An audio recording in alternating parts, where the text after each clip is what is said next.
Hey everybody, welcome to the JLash show. My name is Jackson Lasher. Welcome back to episode 29.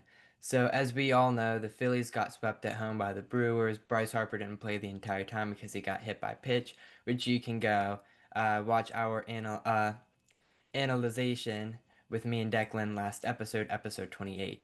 So, and it puts the Phillies record down to 36 and 23. Very unfortunate for the Phils. I think they're in a little bit of a weak spot right now, as we all know that sometimes that can happen, but hopefully this is kind of like the end of like the lull for them and they can get back rolling because they did get swept by a team that was only one game above 500 when it's the start of the series. Now they're like 3 or 4 games above 500, which they should always be below 500. Again, they should always be above 500. The Phils should be above 500 when they're playing teams like that. So, uh, now it's very like I said, it's very unfortunate, but they're gonna get back on their feet. So, Orion Kirkering took the loss with a 4-2 record, 1 inning pitched, with 0 earned runs, 0 strikeouts, and 1 ball on bat. So, not a very great reliever, but like I think he can do better, and I think he will do better. So, uh, Nick Mears wins it for Milwaukee for Game 3, and that puts him at a 1-0 record on the season. And 1 inning pitched, 0 earned runs with 1 strikeout and no balls on bats. So he has been doing pretty good, I guess, as you can see. So I think he's going to get rolling for Milwaukee. So now for the NBA, we all know that the Pacers will play Oklahoma City in the finals, which is going to be, in my opinion, a very thrilling series against Tyrese Halliburton and Shai Gilgeous-Alexander, two of the very good players that have appeared for their teams in the playoffs, especially Shai, who is an MVP this season. So we're going to see what happens there. So now Pascal Siakam, with 21.1 points per game, will play against the MVP Shai Gilgeous-Alexander, who has 29.8 points per game. So OKC is third in points scored with 121 points scored, and the Pacers are at a close at seventh place and have 117 points scored. So game one will be played June 5th at 8:30 p.m. Eastern Time at Oklahoma City. Uh, who do you guys have winning? Because I think I have Oklahoma City winning, in my opinion. So, we're gonna bring on Joey Magnin for a food review. What's up, Joey? What's up, JLash? Not much. What food we eating today? I got Reese Pieces popcorn in the Reese Pieces bowl. Dude, that looks good. No, I'm not gonna. Yeah, Let's see. Eat one and rate it out of 10.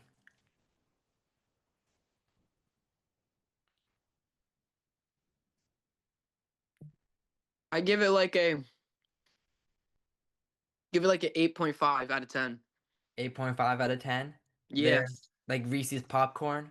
Yeah, it's like covered with like peanut butter and chocolate. Oh, that actually sounds delicious. I love peanut butter stuff, and uh I was gonna bring some Reese's up here, but I wasn't able to. So I think if I could have brought some Reese's covered in like chocolate and stuff, I Hmm. think I would have rated that like a 10 out of 10. It's really good. Yeah, Reese's are really good. Reese's on top, including Hershey's. Hershey's is also pretty good. Yeah, Hershey's is a pretty good chocolate bar. So, what are we thinking about sports right now? Ooh, sports? Like in Because the like like professional?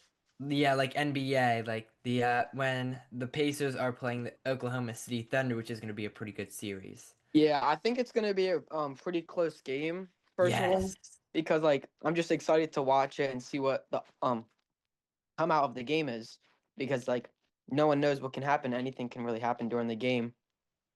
Yeah, because the Oklahoma City has been a really good team this season, and they've really been able to prove it through their offense and defense. Chet Holmgren, Shea Gilgeous-Alexander, all those players have been really showing up this season. So I think that they are going to be showing up in the finals too, including for Pacers Tyrese Halliburton, who has done a very excellent job too. Also, Pascal Siakam, he's been doing pretty well. So I'm very hopeful for the both of them to get it done for the Pacers, and I'm hopeful for Shet and Shea to get it done, and for Oklahoma City.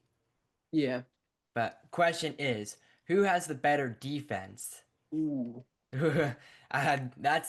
That's a good question. I think that Oklahoma City has a good defense because Shea, he's a young player, and I think he's just good at going up and down the court. I think he's better at offense though. Like he's really good at mid ranges, and he can take like really good 3-point shots. So I think if when Shea gets rolling, as you can see in some of these games, he had a 40-point playoff game, and it was just amazing to watch him play the way he does in the playoffs. It's really amazing for like rookies like that to happen, to play like that in the playoffs. Yeah. I mean, it's just like hockey. You're like talented. You got to be talented to play. And Yeah. yes, you have your strengths and weaknesses, but like overall, you want to be kind of good at both, like at least experienced at both. But in my opinion, I think it's the defense that matters, so you can hold back the team that scores because the other team can have like a good, like very good offensive team, and you want really players that can lock them up to not let them score any points whatsoever, which that's kind of hard to do. But in my opinion, like it's not like terribly hard. You just gotta like make a few good trades, make a few good drafts, and there you go. Yeah. But I Like, don't think it shouldn't be like a really, really big issue though. yeah. But the 76ers, as we know in basketball, they didn't make the playoffs. I think they would have lost in the conference, the Yeah. second round, anyways.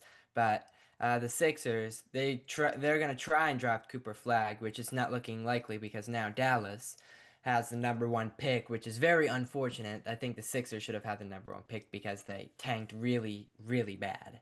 Because Sixers are just bad. They have an okay center. Joel Embiid, he's really good when he's like healthy, but when Yeah. he's not, he's just out for games and games and games. Yeah. Well, I don't even remember the last time I seen Joel Embiid even on the court. Like he's just always injured. Yeah, like it's like I think it's like his foot or something or knee, but I mean he is 7 foot, and most centers that are like big have some troubles of staying healthy, like Joel Embiid as we can see. But if we can get him like healthy, at least healthy enough, I think he'd be a good option. We also have Gershon Yazbuli. He's a pretty good center, and I've seen him play pretty good last year. Yeah. So I think that Sixers definitely have the potential to play good. They just don't want to play good because they want to get a good draft pick. And I think they're still going to get a good draft pick even if they don't get Cooper Flag. They just gotta. I mean, they want to get as low as possible. Yeah. So I think if they could get Cooper Flag, I think they would be lucky though. Yeah. Really, really lucky because Dallas pretty much has him in the bag. Yeah. Unless Nico Harrison messes up, which that'd be terrible for the franchise. Yeah. It would be just like a big hit to like the whole like team and everything. Yeah. The whole team, Dallas, I still can't believe that Luka Doncic Anthony Davis trade. That was awful. Yeah. It's just like bad. It was like now Luka Doncic was like one of the biggest star players on that team besides like Kyrie Irving. Like Luka was and he's young too. I think he's only like 25, and he was scoring like at least like 15, 20 points per game. And then you got Anthony Davis, who is like 6 years older and is probably scoring around the same amount of points as him. But I mean, I see why they're trying to look for a center, but I don't think Yeah. it was really worth it. Yeah.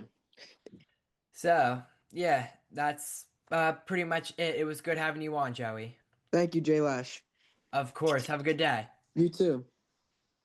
So, now with NHL news, NHL, the playoffs are underway. Edmonton and Florida Panthers are in the playoffs, which, as we all know, I think Edmonton's going to win. As we know, Florida went back to back to back, which is absolutely amazing. So I love that. I don't like it, but like Florida, they're a good team. I think the Flyers will be able to make it.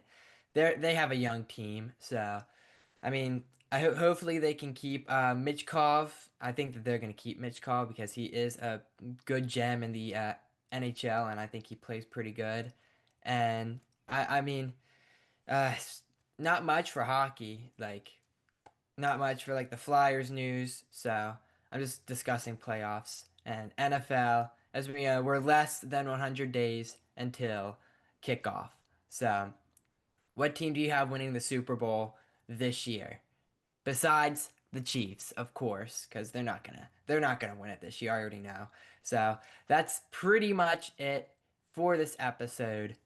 Like, subscribe, share this video, and follow our social media accounts, including visit our website and our merch store. See you later, JLash Nation.